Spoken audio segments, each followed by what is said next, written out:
Molovay'dan herkese merhaba. Adobe Animate ile projelerinizi nasıl kaydedersiniz onu göstereceğim. Şimdi örnek bir proje hazırlayacağım.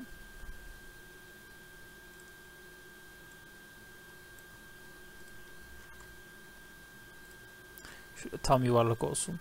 Evet. Şimdi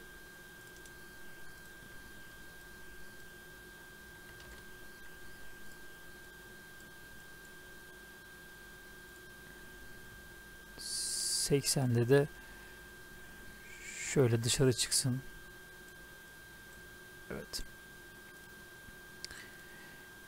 Şimdi şöyle bir proje hazırladım.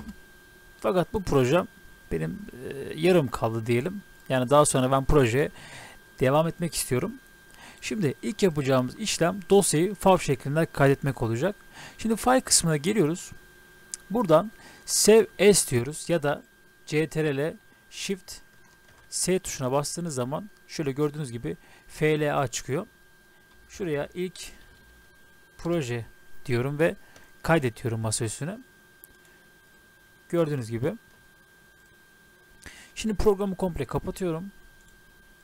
Gördüğünüz gibi. Şimdi açıyorum. Şöyle sağ klik yaptığımız zaman nokta FLA olmasına dikkat edin. Şimdi en son kaldığım yerden devam edeceğim.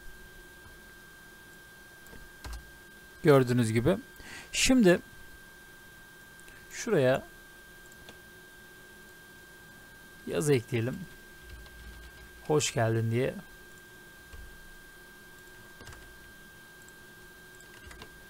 Şu şekilde.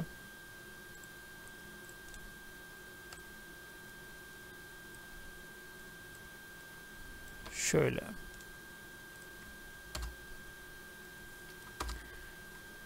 Evet.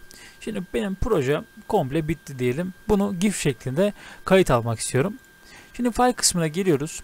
Export diyoruz. Burada Export Animated GIF diyor. Buna bir defa tıklıyoruz.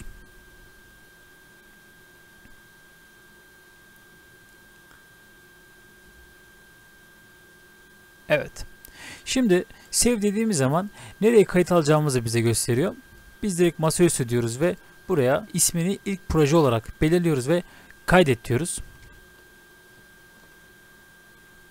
Evet. Geldi. Hemen açalım.